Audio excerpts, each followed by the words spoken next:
noticias. Bendecimos a todos los integrantes de esta bella iglesia, ministerios, ¿verdad? Servidores que están de vacaciones, que Dios les guarde. Y bueno, estamos esperando volver a arrancar fuerte, iglesia.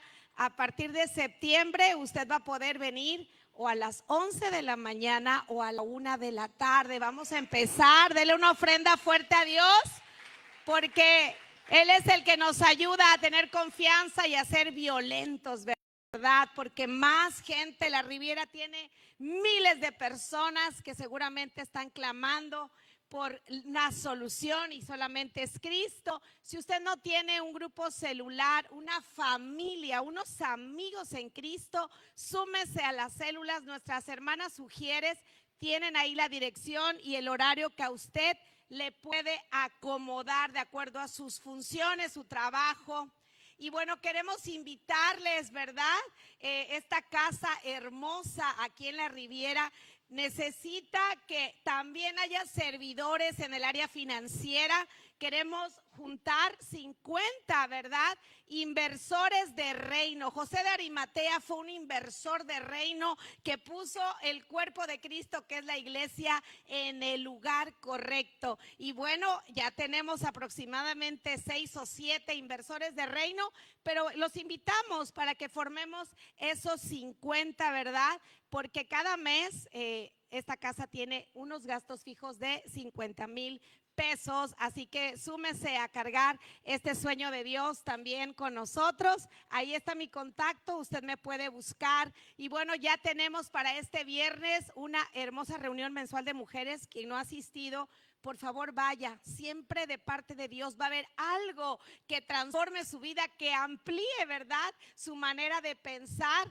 La líder, nuestra hermana Mariela, está lista, nos invitó a su casa, ¿verdad?, la hermana Isela. Así que bueno, comuníquese, levanta la mano Marielita. Aquí está, mire, guapísima de azul, para que usted vaya este 14 a las 6 de la tarde. Ahí vamos a estar oyendo testimonios y sobre todo una enseñanza hermosísima y la amistad de mujeres hermosas. Y bueno, seguimos avanzando con nuestro retiro de jóvenes. Papás, no deje de anotarlos conmigo, aquí estoy.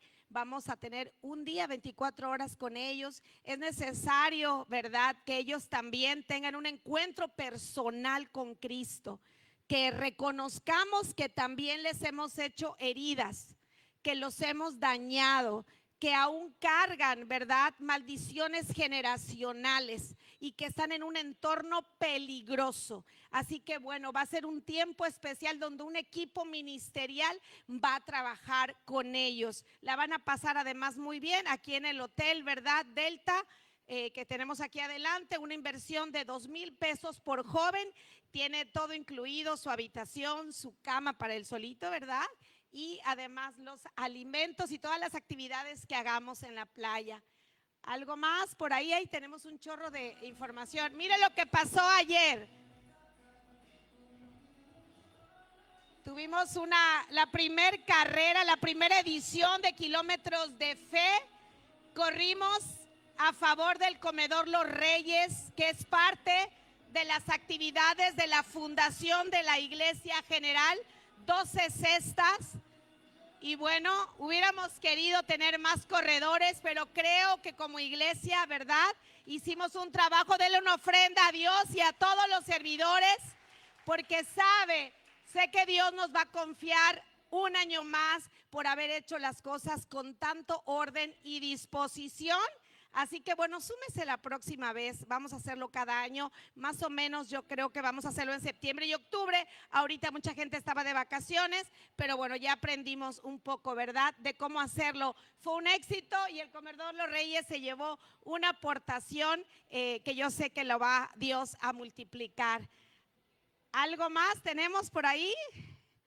¿Qué más tenemos? Cuéntenme.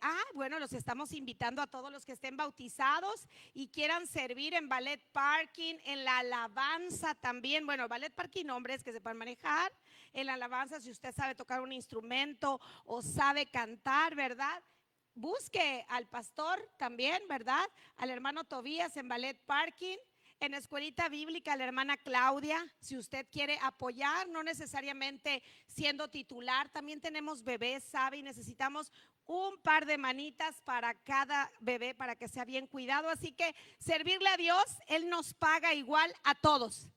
Así que usted no ve un ministerio más o mayor que otro. Si usted va y carga un bebé, para Dios es lo mismo que si usted se subiera a predicar a este púlpito, ¿verdad? Así que hágalo con amor. Siempre una iglesia naciente tiene esas oportunidades. Y bueno, pues dejamos al Espíritu Santo para que nos revele palabra poderosa. Dele una ofrenda a Dios por la vida del pastor. Gracias, hermanos. ¿Cómo está? Dios le bendiga. Oiga, ¿por qué no saluda al que tiene a un lado? Dígale, oiga, hermano, quiero conocerte porque a lo mejor nos veamos en el cielo pronto, ¿verdad? Cuando Dios lo decida. Salúdese al que tiene atrás, adelante.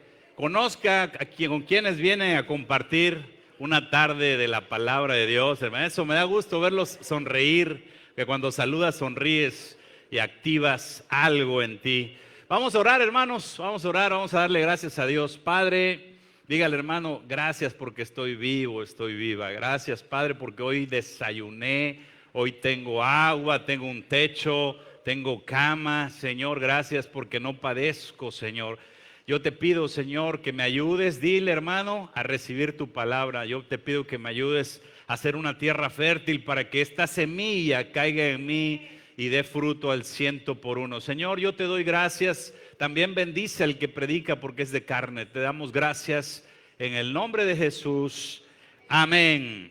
Gloria a Dios. Dale una ofrenda de palmas a Jesús. Creo que a Él es al que venimos a buscar, hermano, ¿no? Uno está aquí sirviéndole a Él, uno es el burrito donde Jesús pone el manto y nosotros solamente lo cargamos a Él. Pero es Él el actor principal. Y hoy Jesús nos trae una palabra de Dios que se llama En el Calabozo. Va a ver usted, hermano, a través de la prédica, que es de gran bendición este conocimiento para todos. Así que yo voy a comenzar preguntándoles, ¿hay aquí algún cinéfilo que le guste ir al cine constantemente? Muchos, amén. Yo sé que sí, y ahorita, hermano, en estas vacaciones siempre sacan muy buenas películas, hay varias, hermano, como 4 o 5 películas que ir a ver, y fíjate que cuando yo veía que estaba en la sala de los cines esta película llamada La Odisea, que prácticamente es la continuación de la batalla de Troya, ¿ok? La batalla de Troya, hermano, es una película, ¿verdad? Una historia donde habla de Troya, una ciudad fortificada, así como Jericó, una ciudad que estratégicamente era casi impenetrable, Entonces, muy difícil que sus enemigos pudieran hacerle algún daño. Pero si usted ha leído la historia, ¿alguien ha leído la historia? Amén. Si usted ha leído la historia de Troya, es muy famoso el caballo de Troya. A ese seguramente sí le hace clic. Y bueno, la única manera como pudieron penetrar esa ciudad casi impenetrable fue pues dejando ese caballo de Troya, y los troyanos pensaron que era una ofrenda de rendición de sus enemigos. Lo metieron, ¿verdad? Y desde adentro salieron del caballo de Troya todos los enemigos y vencieron y derrotaron a esa ciudad que parecía impenetrable. ¿Cuál fue la causa de la derrota de Troya, hermano? Lo primero es que subestimó al enemigo, ¿verdad? Usted recuerda el pasaje de David y Goliat. Y si usted lee detenidamente ese pasaje, primero David con una honda, ¿verdad?, le avienta una piedra y le da en la frente. Pero ahí no queda muerto Goliat. Ahí no estaba muerto, no lo subestimó, fue y tomó su espada y lo degolló.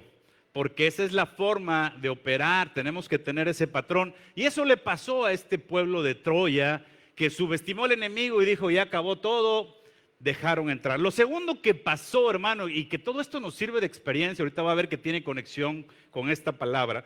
Lo segundo es que yo le pregunto a usted, ¿qué de bueno te puede ofrecer el enemigo? ¿Qué de bueno? ¿Qué regalo te puede dar el enemigo que te vaya a hacer bien? Y todas estas personas dijeron, mi enemigo me dejó un regalo, porque después de que lo ando matando, me quiere, ¿no? Y entonces esa fue la segunda causa por la que esta gente pues fue prácticamente derrotada. ¿Por qué traigo esta reflexión esta mañana de esta palabra que se llama En el Calabozo? Porque, ¿sabe qué, hermano? En el ámbito espiritual es lo mismo. Escuche bien, en el ámbito espiritual es lo mismo. Nosotros, cuando nos reconocemos a Jesús como nuestro Rey y Salvador, ¿verdad? Entramos en su reino, formamos parte de sus hijos y luego te bautizas y dice la Biblia que estás recubierto de Jesús. Ojo, recubierto de Jesús, y a Jesús nadie lo puede vencer, ¿verdad? Jesús es el Rey de Reyes, Señor de Señores, nombre sobre todo nombre, que toda rodilla tiene que doblar en los cielos, en la tierra y debajo de la tierra. Entonces, si tú aceptas a Jesús, si tú te bautizas y te recubres de Jesús, eres una Troya, eres impenetrable. Pero entonces, hermanos, esta misma alegoría que hago es porque muchas veces nosotros, amados hermanos, somos también vencidos. ¿Cómo nos va a vencer el enemigo si ya no nos puede tocar? ¿Cómo va a vencerte el enemigo? Desde adentro. Igual que le pasó a esa ciudad fortificada, desde tu interior, hermano. Entonces, vamos a ir a la primera para que usted vea la palabra de Dios. Y yo le muestro con la palabra para que usted a partir de hoy sepa que si es hijo o hija de Dios, aceptó a Jesús y se bautizó, el enemigo no le puede tocar. Dice primera de Juan 5:18, sabemos que todo aquel que ha nacido de Dios no practica el pecado, pues aquel fue engendrado por Dios. Naciste de nuevo cuando le aceptaste a Jesús, le reconociste y te bautizaste. Dice, y el maligno no le toca. Eres una Troya, eres una ciudad fortificada. Amén. ¿Y por qué nos pasan cosas? ¿Por qué sufrimos? ¿Por qué somos sucumbidos? Esa es la incógnita de esta predicación. Y esta es la enseñanza que Dios trae hoy. Si no te puede tocar, lo que hace el enemigo es que te deja algo disfrazado frente a ti que parezca bueno, así como el caballo de Troya.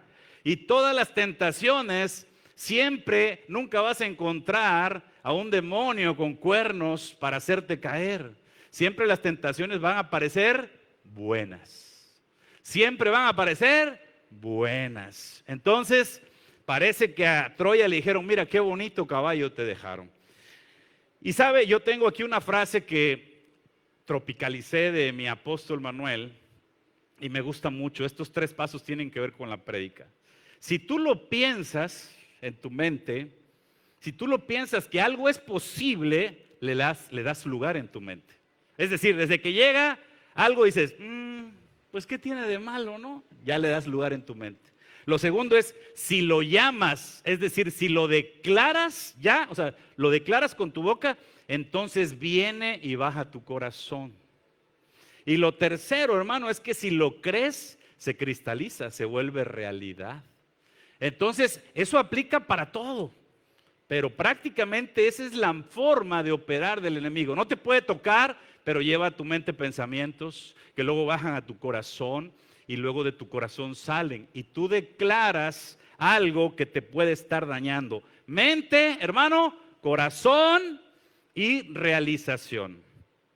Así se dan, hermano, las infidelidades. Así se dan los homicidios. Así se dan los robos. El que roba dice, mira, se ve fácil tomar eso. Se ve fácil y nadie se va a dar cuenta. Y lo guardas en tu corazón, no se lo dices a nadie, lo estás maquilando hasta que lo cristalizas, ¿verdad? Y la palabra de Dios lo tiene descrito en este pasaje de Mateo 15, hermanos. Vamos a leer del 18 al 20 y dice, pero lo que sale de la boca, ¿de dónde sale, hermano? Del corazón. Entonces llega a tu mente, baja a tu corazón y de ahí sale por la boca. Y esto es lo que contamina al hombre. Porque del corazón salen, fíjese bien, los malos pensamientos. ¿Cómo salen, hermano? Con voz. Los homicidios, los adulterios, las fornicaciones, los hurtos, los falsos testimonios, las blasfemias. Estas cosas son las que contaminan al hombre, pero el comer con las manos sin lavar no contamina al hombre.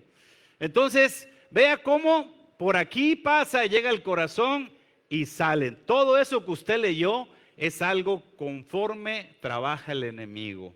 sembrándote cada vez más ideas para que tú con tu boca lo declares y entonces después de eso Él te acuse y tus palabras te hagan caer preso. Fíjate que apenas ayer la pastora me mandaba un versículo por una red social y dije, mira, qué elocuente a esta palabra. Proverbios 6:2, fíjese lo que dice, yo se lo leo. Dice, te has enlazado con las palabras de tu boca y has quedado preso en los dichos de tus labios. O sea, quiere decir que lo que decimos nos puede hacer caer en un calabozo, ir preso. Es todo lo que dices de ti mismo o de alguien más. Es mal decir, incluso de ti mismo o de alguien más. Y que eso lo usa el diablo para acusarte. Porque sabe, dice también la Biblia, que la vida y la muerte están en el poder de la lengua, hermano. O sea, depende de eso que tú seas vulnerado o no. Y no olvides, somos intocables, pero si tú lo declaras, entonces lo consientes. Y eso es a lo que está atento el diablo. ¿Sabe, hermano, qué significa la palabra diablo? La palabra diablo significa calumniador o acusador. Significa que el diablo siempre, como no te puede tocar, va a ir a decirle a Dios, mira, Grayson dijo esto. Mira, Oscar comentó esto. Entonces, hay derecho legal para actuar en justicia con él. Y esa es la manera que somos derrotados y sucumbidos. En el pasaje de Job, en el libro de Job, perdón, vamos a ver un pasaje donde se nota cómo el diablo anda siempre buscando a quien acusar. Dice la palabra en Job 1, del versículo 6 al 8, un día vinieron a presentarse delante de Jehová los hijos de Dios, entre los cuales también vino, ¿quién? Satanás. Dice, y dijo Jehová a Satanás, ¿de dónde vienes? Y él respondió, dice, vengo de rodear la tierra y de andar por ella, viendo a quién acusar. Y Jehová le dijo a Satanás, ¿no has considerado a mi siervo Job, que no hay otro como él en la tierra, varón perfecto y recto, temeroso de Dios y apartado del mal? O sea, el enemigo siempre está ahí. ¿Y sabe qué? Le voy a leer cómo dice en otra versión, hermano. En la versión Dios habla hoy, fíjese, es más claro todavía. Dice la palabra, un día en que debían presentarse ante el Señor sus servidores celestiales, se presentó también el ángel acusador entre ellos. El Señor le preguntó, ¿de dónde vienes? Y el acusador contestó, he andado recorriendo la tierra de un lado a otro. O sea, sabes que el diablo significa acusador, siempre va a buscar de qué acusarte. Y yo estoy seguro que a lo mejor muchos se preguntarán, entonces, si nosotros somos intocables y si Satanás ha causado tanto daño a la humanidad, ¿por qué Dios permite que se presente delante de él? ¿No te has preguntado por qué Dios no ha destruido a Satanás? ¿Alguien se ha preguntado eso alguna vez? Si fuera tan fácil, Dios es todopoderoso, en un tris lo hubiese destruido. Y da tanta guerra a Satanás, ¿sí o no, hermano? Si no se ha hecho la pregunta, ahorita va a decir, ¿por qué? ¿Por qué Dios no lo ha hecho? Dios no ha destruido a Satanás, hermanos, de inmediato para permitir que el tiempo demuestre ante todo el universo la justicia de su gobierno. Porque si él hubiese derrotado a Satanás en una sola tris, en un tronar de dedos, ¿verdad? Hubiese mostrado poder, pero no justicia. Y entonces Dios da tiempo para que la humanidad, los ángeles, tanto los que se fueron como Satanás, como los que se quedaron, vean que Dios tiene la razón y es un Dios justo. Que dice, te voy a mostrar cómo lo que Satanás hizo es pecado y las consecuencias del pecado. Y yo estoy seguro que muchos de ustedes saben qué dolorosas son las consecuencias del pecado. Nosotros nos damos cuenta. Además, Dios da tiempo para que muchas personas que han sido engañadas puedan recuperar el camino, llegar a Cristo y encontrar salvación. Entonces, por eso no lo hace el Señor. Él realmente está esperando. ¿Por qué le platico todo esto, hermano?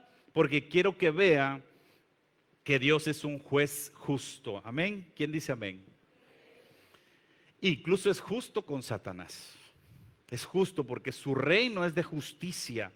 Y justo esta predicación aborda ese tema, hermano, porque hay muchas personas que estando en Cristo viven sus vidas llenas de angustia, de aflicción y abandono.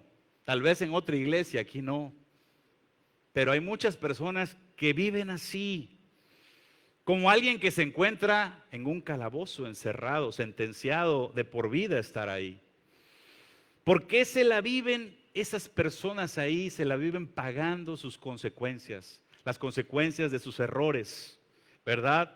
Y lo peor de esto es que no se dan cuenta o no saben cómo salir. De eso se trata esta predicación. Mire, hermano, el rey David escribe en el Salmo 140, cuando estaba en una cueva, en la cueva de Adulam, estaba desterrado, se sentía solo, abandonado, no tenía amigos a un lado, era perseguido. Y él, estando en esa cueva, la palabra de hoy se llama en el calabozo, estando en esa cueva, describe en el Salmo 142 cómo se sentía estando ahí. Y yo, ¿por qué le digo esto? Porque tal vez, solo tal vez alguien que nos ve en redes o alguien que está aquí se sienta como se sentía David, pero para la gloria de Dios, hoy mediante la palabra tú puedes ser liberado, puedes encontrar el camino y la salida. Amén. Fíjese cómo dice el Salmo 142. Ese no es, hermano, era el 142. Yo se lo leo. Es el 142 del 1 al 7. A lo mejor escribí yo mal. Yo se lo leo, hermanos. Dice la palabra, escuche bien, hermano. Dice la palabra. Fíjese lo que decía David estando en la cueva de Adulán. Con mi voz clamé a Jehová, con mi voz pediré a Jehová misericordia. Delante de él expondré mi queja, delante de él manifestaré mi angustia. Cuando mi espíritu se angustiaba dentro de mí, tú conociste mi senda. En el camino en el que andaba me escondieron lazo. Mira mi diestra y observa, pues no hay quien me quiera conocer. No tengo refugio, ni hay quien cuide de mi vida. Clamé a ti, oh Jehová, y dije, tú eres mi esperanza y mi porción en la tierra de los vivientes. Escucha mi clamor, porque estoy muy afligido, decía David. Líbrame de los que me persiguen, porque son más fuertes que yo. Fíjate, saca mi alma de la cárcel, para que alabe tu nombre. Me rodearán los justos, porque tú me serás propicio. David se sentía como en una cárcel y describe cómo se siente estar ahí. Y no necesariamente estaba tras rejas, no necesariamente estaba en un calabozo. Pero yo estoy seguro que a veces nos hemos sentido así, nos hemos sentido desesperados, nos hemos sentido que no tenemos forma de salir de donde estamos. No sé si a usted le ha pasado, pero a veces se siente así. En Proverbios también hay referencias de cómo es la vida de difícil y dura para soportar cuando estamos dentro de esas cárceles espirituales. Proverbios 18 dice, ¿quién soporta el ánimo angustiado? Y Proverbios 15 dice, todos los días del afligido son difíciles. Todos los días hay pesadumbre. Por supuesto, hermano, si tú eres hijo de Dios, hoy la palabra busca enseñarnos cómo hacer para no caer en acusación, cómo hacer para evitar la pena de ser juzgados por Dios, cómo podemos salir de ese calabozo espiritual donde sintamos que estamos. Y este es un versículo poderoso y muy importante para todo cristiano. Dice la palabra, ponte de acuerdo con tu adversario pronto, entre tanto que estás con él en el camino. No sea que el adversario te entregue al juez. ¿El adversario quién es? Es el diablo, el acusador. Que él te entregue al juez, ¿verdad? Que es Dios, y el juez al alguacil, y seas echado en la cárcel. Y fíjate lo que pasa después. De cierto te digo que no saldrás de allí hasta que pagues el último cuadrante. ¿Qué es esto en la práctica, hermano? es algo que sucede muy comúnmente. ¿Qué sería ponerse de acuerdo con nuestro adversario? Quiero decirle una cosa, hermano, es muy simple y sencillo. Hay algo que Satanás no pudo hacer. Hay algo que Adán no pudo hacer. ¿Saben qué es, hermano? Arrepentirse y reconocer su error. Ni Satanás ni Adán. Adán, cuando le preguntaron, ¿qué hiciste? Dice, la mujer que me diste fue la que me dio.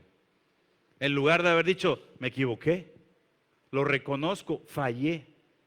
Estoy de acuerdo que estoy dañando esto o el otro. Dios nos está diciendo, ponte de acuerdo con tu adversario, porque el Satanás te va a acusar con lo que verdaderamente sale de tu boca, con algo que es real, que tú dijiste o hiciste o hablaste. Y entonces dice, ponte de acuerdo con tu adversario. Yo sé, hermano, que a veces a muchas personas nos cuesta reconocer nuestros errores. Cuesta trabajo pedir perdón. Cuesta trabajo verse un espejo y decir, soy esto, me he equivocado en esto. Cuesta trabajo, pero sabes, es tu carne la que se opone. Por eso, la parte opuesta del arrepentimiento y el perdón es la soberbia y la altivez. Es la necedad de no querer ver que estamos mal. El apóstol Pablo habló de esta lucha que vivimos todos. Yo no sé si a usted le pasa, pero miren nada más, tremendo hombre de Dios lo que decía, hermano. Yo no creo que alguien se salve de esto, Dice, y yo sé que en mí, esto es, en mi carne, no mora el bien. Porque el querer el bien está en mí, pero no en el hacerlo. A lo mejor estás viendo cómo vas tumbando caña a tu alrededor, cómo vas lastimando todo tu entorno, pero no lo reconoces. Aleluya, ¿quién dice amén?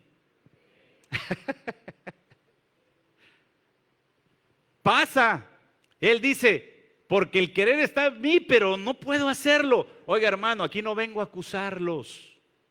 La palabra de Dios es para levantarnos, es para poder ver y ayudarnos a nosotros mismos. Dice, porque no hago el bien que quiero, sino el mal que no quiero, eso hago. Imagínate, hermano, quiero hacer el bien, pero termino haciendo el mal, las termino regando. Eso estaba diciendo el gran Pablo. Y si hago lo que no quiero, ya no lo hago yo, sino el pecado que mora en mí.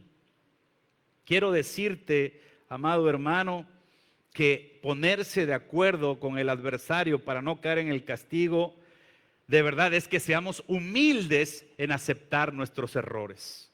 Humildes en aceptar nuestros errores. Ir delante de Dios y decir, sí, Señor, yo reconozco que tengo errores. Yo reconozco, Señor, delante de ti. Por eso la palabra dice así, si decimos que no tenemos pecado, alguien de aquí no puede decir que no hay pecado en nosotros. Nos engañamos a nosotros mismos. Y la verdad no está en nosotros. Si confesamos nuestros pecados, hermano, Él es fiel y justo para perdonar nuestros pecados y limpiarnos de toda maldad. No pierda de vista esto, hermano. Si tú confiesas arrepentimiento, entonces Dios te perdona. Si te arrepientes, te perdona. Solo si te arrepientes. Esa es la clave del éxito. Si decimos que no hemos pecado, le hacemos mentiroso a Él y su palabra no está en nosotros. Y esa actitud, hermano, de arrepentimiento, iglesia, es la que le da legalidad a Dios para perdonarnos, como dice esta palabra. ¿Y sabe por qué, hermano? Porque Dios va y le dice a Satanás, mi hijo Luis sí se arrepintió y tú, Satanás, no. Él sí reconoce sus errores, así que a él le aplica el perdón, a él le aplica la justificación, porque él se arrepiente y reconoce sus errores. Como dice esta palabra en 1 Juan 2, hijitos míos, estas cosas escribo para que no peques. Fíjate bien, y si alguno hubiera pecado, entonces te aplica el abogado que tenemos para con el Padre, a Jesucristo el justo. Vamos entendiendo, hay un fiscal que acusa, aleluya, pero tenemos a Jesús que es nuestro abogado. Dale una ofrenda de palmas. a Jesús. Él es el campeón. Y Él nos justifica con el juez, con nuestro Padre. Amén. Qué grande es nuestro Señor Jesucristo. Y dice el versículo 2, y Él es el que no es nuestra propiciación por nuestros pecados, y no solamente por los nuestros, sino también por los de todo el mundo. Como puede ver, hermano, en el reino de Dios todo es legalidad. Hay un juez que es Dios, hay un acusador, un fiscal que es Satanás, pero tenemos un abogado que es Jesús. Él es el que nos defiende. Él se pone enfrente del Padre y nos justifica. Dice, lo que hizo Luis, lo que hizo Oscar, lo que hizo Axel, yo lo pago. Por eso es que alabamos, glorificamos y honramos el nombre de Jesús. Amén. Denle una ofrenda de palmas, claro. Dios nos ama, hermano. ¿Quién lo cree? Dios nos ama. Y Dios siempre va a buscar evitar que nosotros seamos lastimados y dañados. Siempre, hermano. Lea la Biblia. Toda la Biblia se trata de evitar que seas lastimado y dañado. Toda. Absolutamente. El Viejo y el Nuevo Testamento. Toda se ha tratado de decir, ¿cómo defiendo a mis hijos? Pero no se dejan. No se dejan. No vienen a ser sanados. Pero siempre Él ha dicho, quiero salvar a mis hijos, quiero librarlos de un daño, de lastimarse. Pero ¿qué nos dice Dios este día, hermano? Que nos detengamos a examinarnos. Dice la palabra en 1 Corintios 11, del 31 al 32. Si pues nos examinásemos a nosotros mismos, ¿no seríamos qué? Juzgados. Mas siendo juzgados somos castigados por el Señor. Ya ve cómo hay un acusador. Lo que sale por tu boca te lleva a juicio. Si no te pones de acuerdo y reconoces. Y ese juez es Dios. Y mas siendo juzgados somos castigados por el juez. Porque es justo Dios. Para que no seamos condenados con el mundo, dice la palabra, ¿verdad? Yo le comento algo, iglesia. Cuando me tocó estudiar el Instituto Bíblico, estudiar para pastor, llevábamos un libro de consejería. Y en ese libro de consejería pues viene para cómo aconsejar a los padres con hijos con tradición, a los matrimonios que se quieren separar, ¿verdad? A los hijos molestos con los padres, padres con los hijos. Es una guía muy bonita, interesante. Y yo recuerdo, hermanos, que dentro de esa lectura del libro podíamos ver que nos aconsejaba ese libro en las consejerías, que cuando alguien llegaba a una consejería y decía, a ver, la palabra primero al Señor, y el Señor empezó a decir, es que la señora es esto y el otro y acá y allá. El libro aconsejaba que le preguntáramos a ese señor que venía a acusar a la señora, ¿y tú en qué has fallado? Y ahí estaba el quiebre. ¿Están conmigo? Ahí estaba el quiebre. ¿Por qué? Porque si no nos volvemos en jueces, en acusadores, ¿verdad? Solo acusar. Pero si tú vas delante del juez y dices, sí, pero yo también. Yo reconozco también. Y estoy batallando también con esto. Y quiero cambiar, pero reconozco que también soy cosita fina. Ahí es donde hay acuerdo, ahí es donde Dios mete la mano. Pero si solo vas a acusar y tú no reconoces lo tuyo, entonces te conviertes en el acusador. ¿Y quién es el acusador? Satanás. Y dice la Biblia, hermano, en Santiago 4:11, nos lo recuerda, dice, hermanos, no murmures los unos de los otros. El que murmura del hermano y juzga a su hermano, murmura de la ley y juzga a la ley. Pero si tú juzgas a la ley, no eres hacedor de la ley, sino juez. Fíjate nada más, cómo te dice juez, y dice, y uno solo es el dador de la ley que puede salvar y perder, pero tú, ¿quién eres para que juzgues a otro? Lo dice la palabra, hermano. Entonces, yo estoy seguro, hermanos, que hay muchas áreas en nuestras vidas que pudieran ser sanadas si decimos, vengo a traer esto, pero primero lo mío. Primero, ¿cómo soy yo? Me miro en un espejo y digo, sí, mira, todo lo que he tumbado, todo lo que he hecho a mi alrededor. Vengo, pero de otra manera, puesto de acuerdo, reconociendo, hermano. Yo le recuerdo algo, hermano. ¿Se acuerda de la historia de David cuando pecó con Betsabé? Muchos de aquí se acuerdan. Le cuento brevemente a los que no conocen casi este pasaje. El rey David, después de haber ganado muchas guerras, se sintió cansado y tenía que ir a otra guerra. Dijo, no, hoy voy a descansar, me quedo en mi palacio, súper padrísimo a descansar. Y se quedó, sale por su balcón y ve a Betsabé bañándose, una mujer de otro hombre, ¿verdad? Él la manda a llamar, la toma como su mujer, siendo el rey, siendo un hijo de Dios, pecó, luego mandó a matar al hombre de ella. Tremendo lo que hizo David, tremendo, hermanos. ¿Y qué cree que pasó? Escuche bien, ¿qué cree que pasó? Vino el profeta Natán, fíjese bien, iglesia, vino el profeta Natán y le dijo, oye David, te voy a contar una historia. ¿Sabe qué estaba haciendo el profeta Natán? Le estaba mostrando un espejo enfrente a David. Y le dijo, hay una persona con mucho dinero que tiene muchas ovejas y hay otra persona que no tiene dinero, nada más tiene una oveja. Pero llegó un invitado y el que tenía mucho dinero le dijo al que solo tenía una, préstame tu oveja para matarla para el invitado, la única que tienes, y yo tengo miles. Y el otro le dijo, pues yo nada más tengo una, préstamela. Y le echó cuello y le hizo en barbacoa para hacer fiesta. Yo le pregunto, ¿es justo eso? Que el que tiene mucho, eso le preguntó Natán a David. ¿Y qué crees que le contestó David? No, hombre, eso está re mal. No, hombre, ese merece morir. Es un mal hombre. ¿Y sabes qué le dijo Natán a David? Ese eres tú. ¡Auch! Ese eres tú. Ese eres tú del que hablamos. ¿Sí está conmigo, iglesia? Y este es lo difícil. Y entonces, hermano, David sufrió después de eso, las consecuencias. Por eso la Biblia dice, ponte de acuerdo con tu adversario, porque si no, te meten a la cárcel y no saldrás hasta que pagues el último cuadrante. Él pagó, se murió su hijo concebido con Betsabé. Hubo consecuencias que le dolieron. ¿Está conmigo?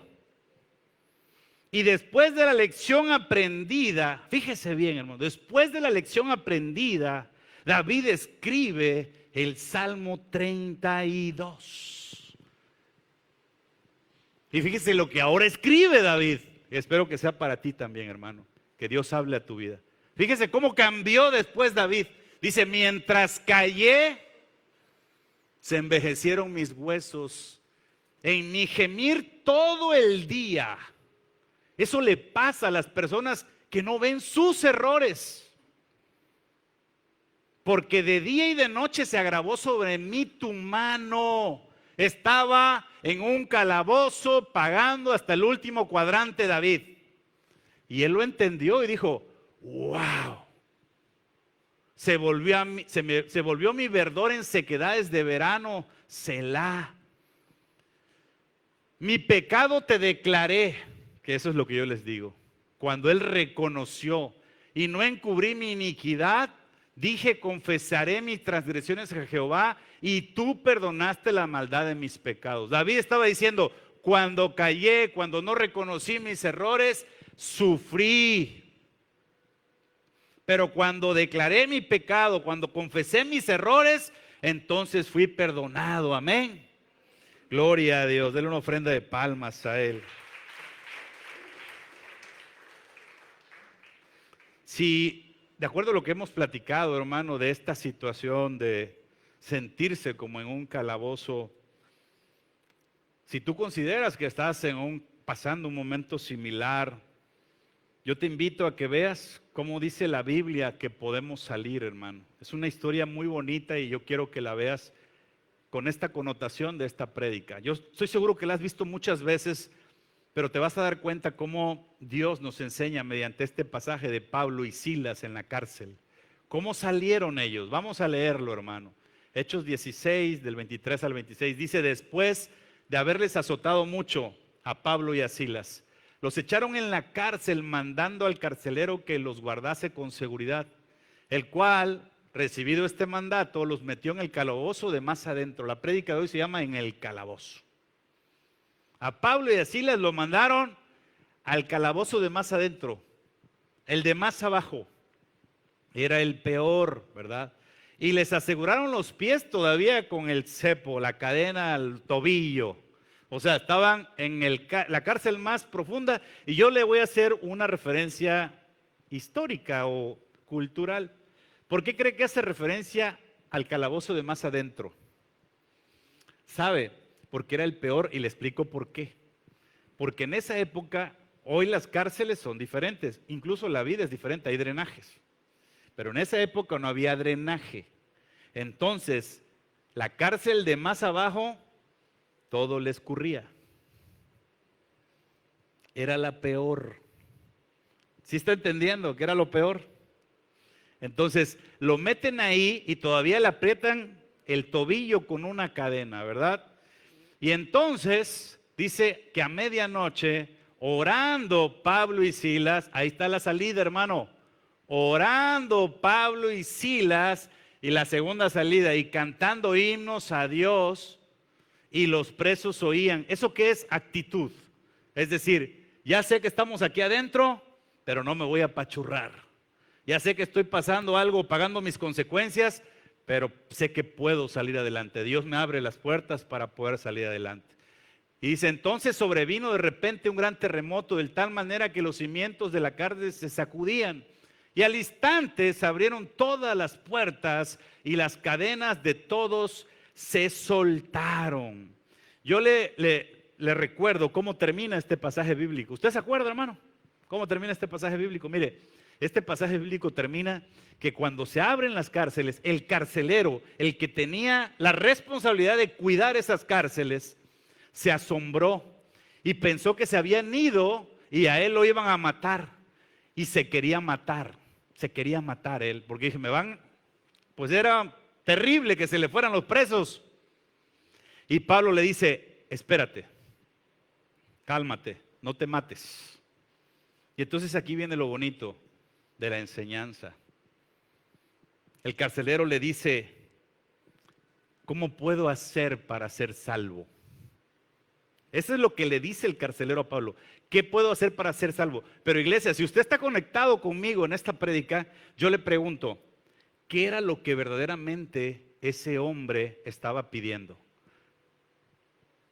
Ese hombre estaba diciendo: oye, el que te ayudó a ti abrió las cárceles, te quitó el cepo. Ese que tú tienes, ese lo quiero yo. Qué padre poder tener eso. Ese que te sanó del cáncer, ese que te levantó tu economía, ese que restauró tu matrimonio, ese que sacó a tus hijos de las adicciones, ese que veo que hizo cosas tremendas en ti, ese quiero. Eso es lo que verdaderamente quería el carcelero. Y entonces Pablo le dijo: claro, te voy a presentar quién fue mi abogado que me sacó de la cárcel. Él se llama Jesús. Y dice la palabra que le dijo Pablo: si tú crees en Jesús, serás salvo tú y tu casa.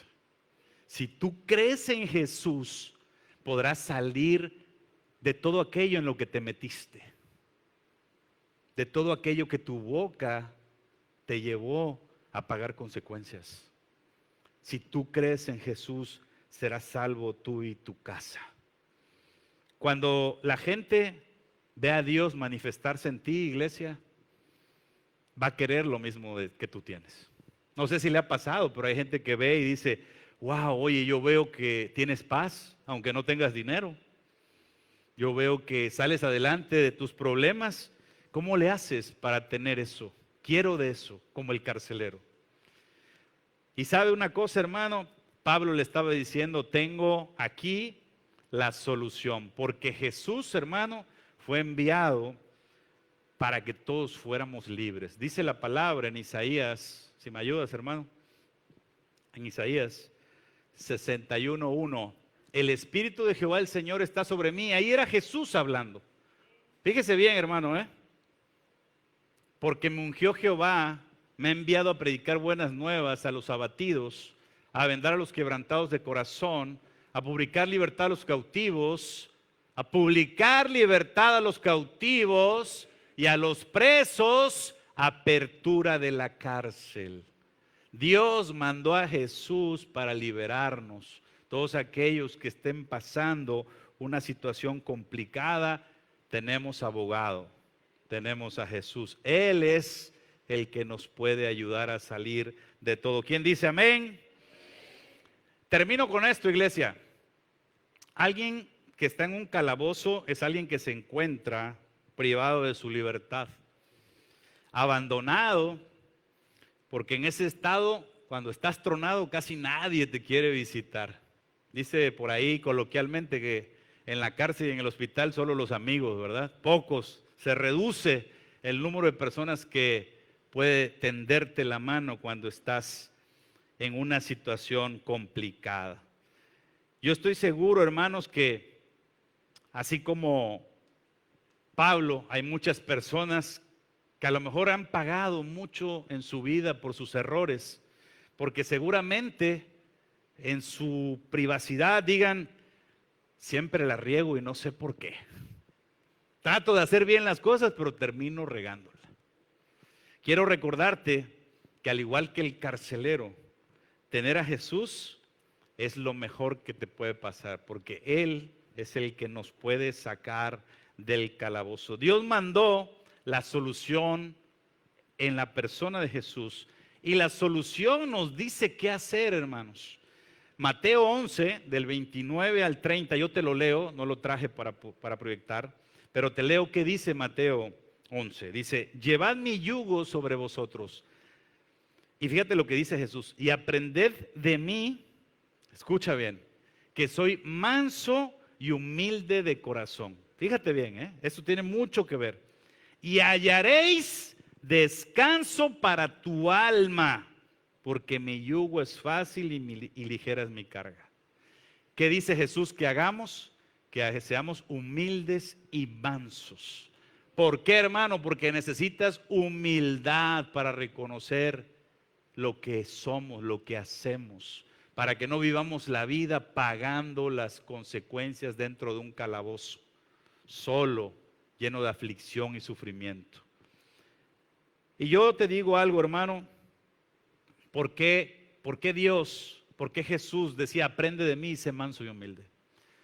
Porque solamente en esa mansedumbre, en esa tranquilidad y humildad puedes esperar salir de ese proceso que estás pasando.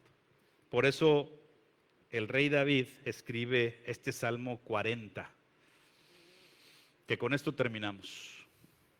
Dice la Biblia, y David estaba diciendo aquí, pacientemente esperé a Jehová. Pacientemente. Era un hombre que estaba reconociendo sus errores y que sabía que ese proceso llevaba un tiempo, el tiempo de Dios. Y se inclinó a mí y oyó mi clamor y me hizo sacar del pozo de la desesperación, del lodo cenagoso. Puso mis pies sobre peñas y enderezó mis pasos. Puso luego en mi boca cántico nuevo, alabanza a nuestro Dios. Verán esto muchos y temerán y confiarán en Jehová. Yo le invito a que se ponga de pie, hermanos, porque vamos a orar. Vamos a orar porque tal vez, solo tal vez no estés pasando una situación así, pero te sirva de prevención para no caer en algo así. Ahí donde está, yo le invito a que cierre sus ojos. Y yo quiero que se atreva a algo esta tarde, hermano. Si está ahí conectado con la presencia de Dios, dígale, Señor, perdona mis pecados. Yo reconozco delante de ti que soy pecador. Yo reconozco, Señor, que tengo errores. Padre, perdóname. Perdóname incluso por mis errores que me son ocultos, aquellos que yo mismo no veo, Señor. Padre, yo te pido no ser como David, que aún que delante de mí la gente me muestre mis errores y yo no los acepto. Ayúdame a ver con ojos espirituales. Ayúdame a examinarme a mí mismo para no ser juzgado, para no ser llevado por el alguacil y que sea echado al calabozo y que sufra para poder salir de ahí. Señor, ayúdanos. Ayuda a tu iglesia, ayuda a mis hermanos y hermanas y ayúdame a mí, Señor, a poder examinar y ver verdaderamente con humildad y mansedumbre. Padre, y si alguien está pasando esta tarde por un calabozo, solo, abandonado, donde los amigos se acabaron, yo te pido, Señor, en el nombre de Jesús, que así como al carcelero, Señor, le presentemos nosotros mismos, familiares y amigos, a Jesús, al abogado que tenemos para que seamos librados del calabozo, Señor. Yo te doy gracias, Padre, porque sé que tu palabra ha sido predicada y ha caído en tierra fértil. Yo sé, Padre, que a partir de hoy muchos de nosotros veremos la vida diferente y no estaremos sufriendo y afligidos, pagando hasta el último cuadrante, porque hoy, Señor, sabemos que arrepentirnos, pidiendo perdón, reconociendo nuestros errores, tú estás dispuesto y eres fiel para perdonarnos. Te damos gracias en el nombre de Jesús. Amén. Dele una ofrenda de palmas a Dios y vamos a alabar. Ahí si puede apagar la luz, hermano, vamos a alabar a Dios y súbale el volumen. Fíjense, esta alabanza es la de Pablo y Silas, que estaban en la cárcel de más abajo. Así que tome esa actitud, hermano. Tome esa actitud. Hoy tienes a Jesús, hoy no estás solo por ahí.